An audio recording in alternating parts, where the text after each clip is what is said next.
What's going on, everyone? You're listening to the My Aggie Nation Podcast. I'm Alex Miller with the Eagle, joined by Travis Brown. It's Thanksgiving week, Travis. What are you thankful for? I'm thankful for you, Alex. Wow, that is so kind. Yeah. I am thankful for... Yeah. Can we start this over? Sure. Okay.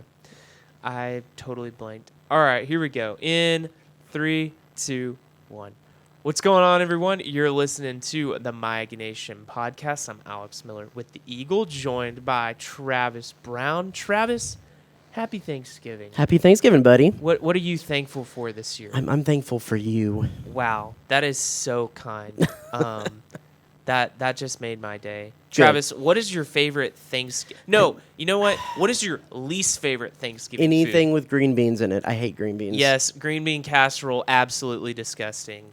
Green beans, they're slimy, they're gross, they don't taste good. I hate green beans. Are you a white meat or a dark meat turkey guy? White meat, I like that if you can get like the Cajun seasoned turkey. Ooh. We did a little family get together in Dallas this past weekend, and we had that kind of Cajun seasoned turkey. It was delicious. Well, the Aggies might be ordering some Cajun seasoned turkey stuffed with cornflakes potentially. They're playing LSU this weekend in their season finale. The bottom line is A&M's playing for two things. They're playing for pride, and they're playing to spoil LSU's outside shot at making the playoff.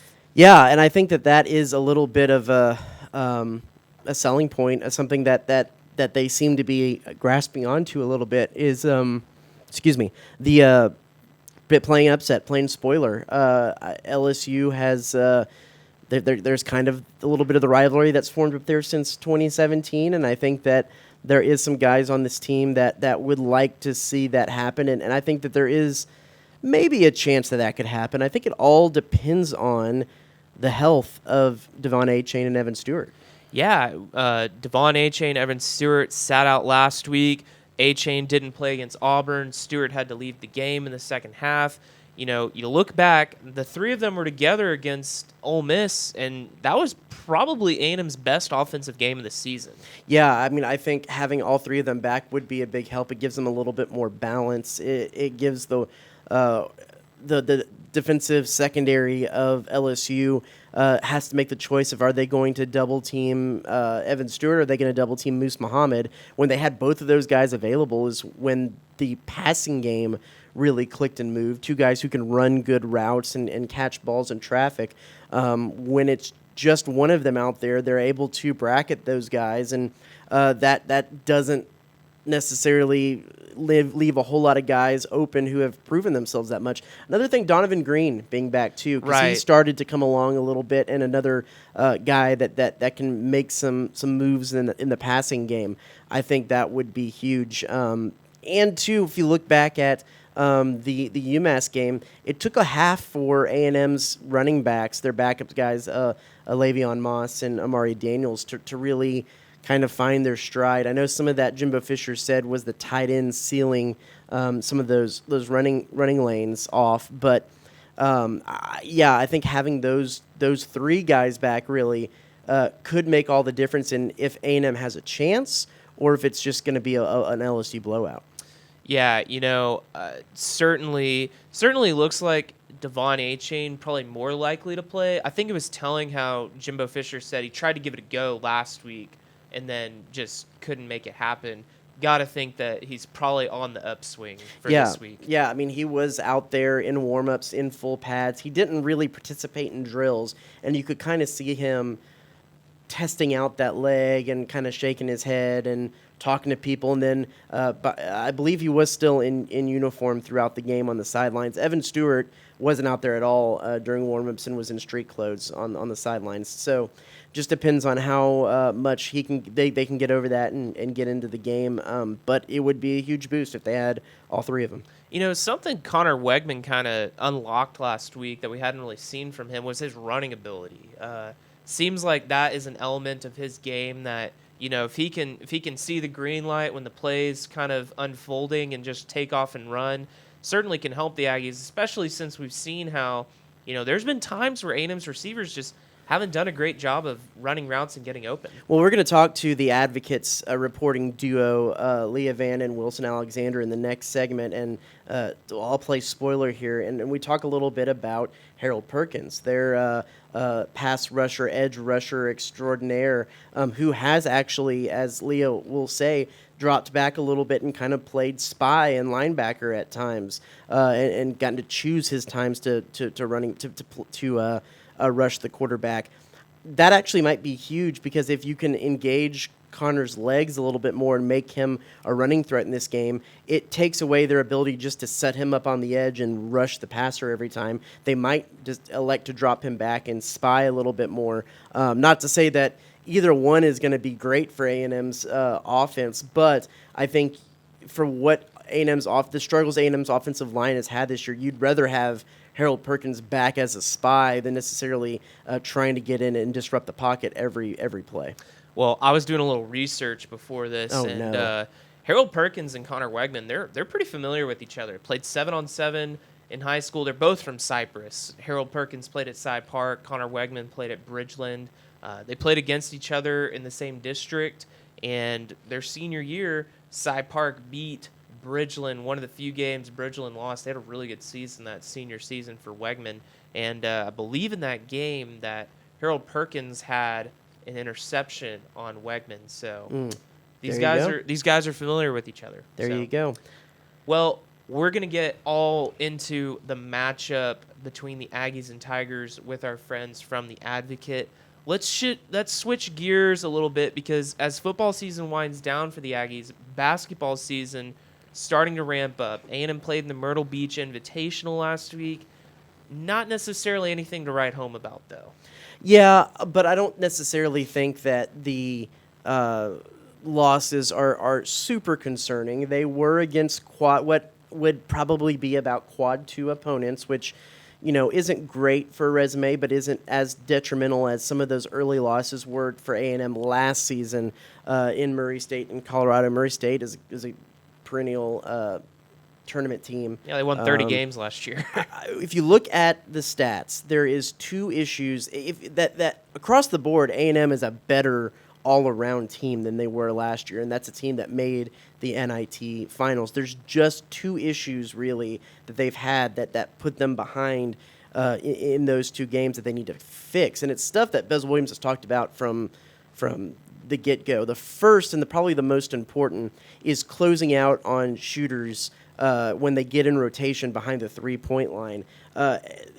Opponents' 3-point percentage against A&M, they're shooting 38.9%, and that ranks A&M 312th in the nation. They've got to get some more hands in faces on those 3-point shooters, and that happens with the way that they run their defense when they get into rotation. That backside 3-point area can be left open, and they got to close out, stay in their normal rotations a little better, so there's a guy closer over there can get a hand in someone's face. That being said, I believe it was the Colorado game that they shot like 50% against A&M from 3-point range. Some of that you just got to tip your cap to, because you're just not going to face teams that shoot at that high of a clip against the Aggies every game.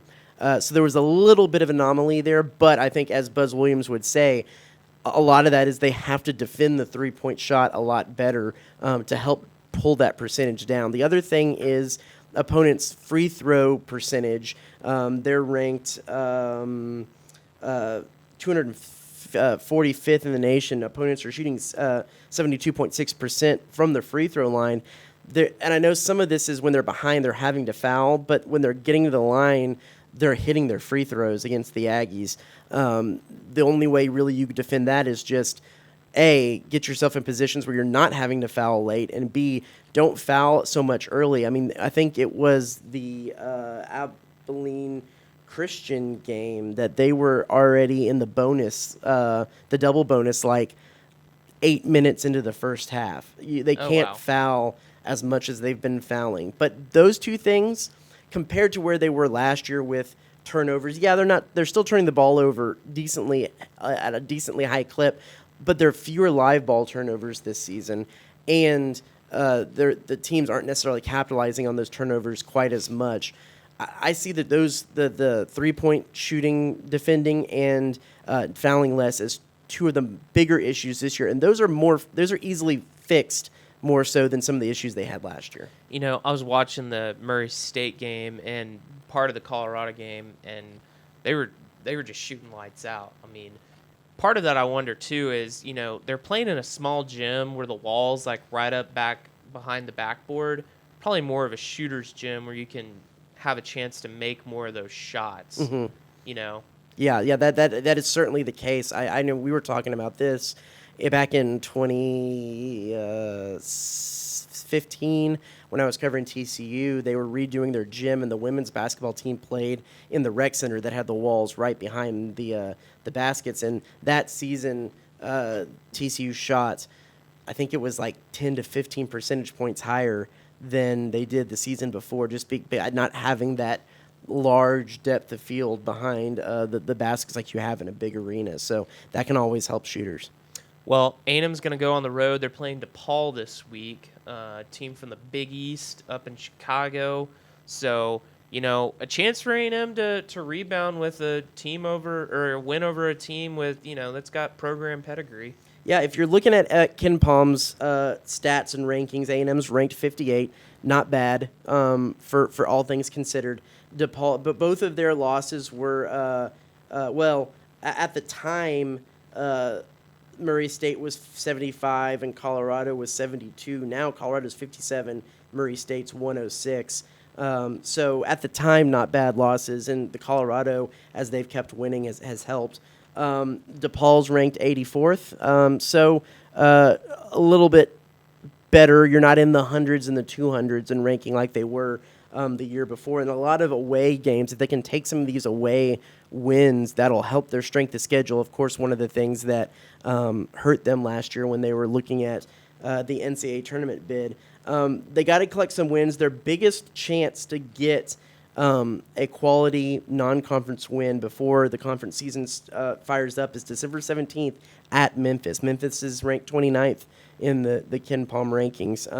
But if we want to kind of just preview it, if you want to look at what Ken Palm is saying, they have a projected record of 16-15 and 7-11 in conference. That's not going to do it to make the NCAA tournament. But Ken Palm had them much worse. I think for a while they might have had them winning like 1 or 2 or 3 conference games, the whole conference, and they were able to go on that run through the conference tournament and get into the NIT. So they'll have to turn some heads, but I think that they're in a better situation, a better spot this year right now than they were at this time last year. Well, some other news involving A&M Athletics made a coaching change in volleyball this week. Bird Coon's not going to return.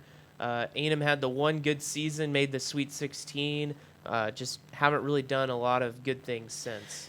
Yeah, if you look at what the Lori Corbelli was able to do, she took the A&M to 25 NCAA tournaments.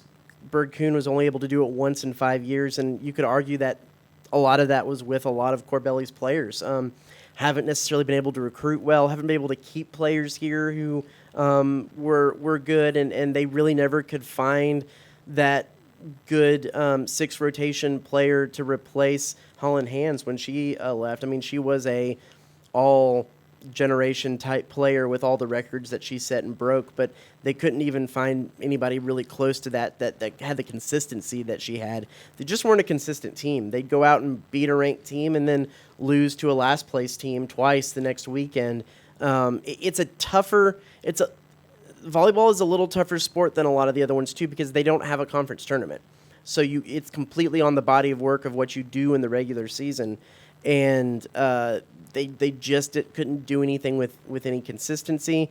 I think it was a good move and the right move for Ross Bjork to go ahead and make the move right then. They owe Coon about a little over $500,000 to complete out the rest of the 2 years of that contract. So not a whole lot of money to go ahead and buy out that contract and start fresh with that team. It's been a bad fall for A&M athletics, and it's the fall semesters haven't been great for A&M really the past 2 years. Last year you had the soccer team missing out on the NCAA tournament for the first time in forever. They were able to make it back this year, but were booted in the first round to Texas. So they're making steps towards the future. That scenario was a little different because they had like 8 of their attacking players out for most of the conference. Right. This year, they didn't have as much injury problems and were able to get back to the tournament. But if you pair that with the volleyball teams not having very much success, I know even cross country was hoping that this was going to be the year that their teams made nationals, and they actually only were able to make one individual. So you could say that they didn't hit the marks, the standards that they wanted to hit this year. Just overall, not a great fall for A&M athletics. Well, there's one more game for the A&M football team. We're going to get onto the action here in a moment. Stay tuned. Going to hear from Leah Vann and Wilson Alexander from The Advocate, breaking down all things LSU A&M.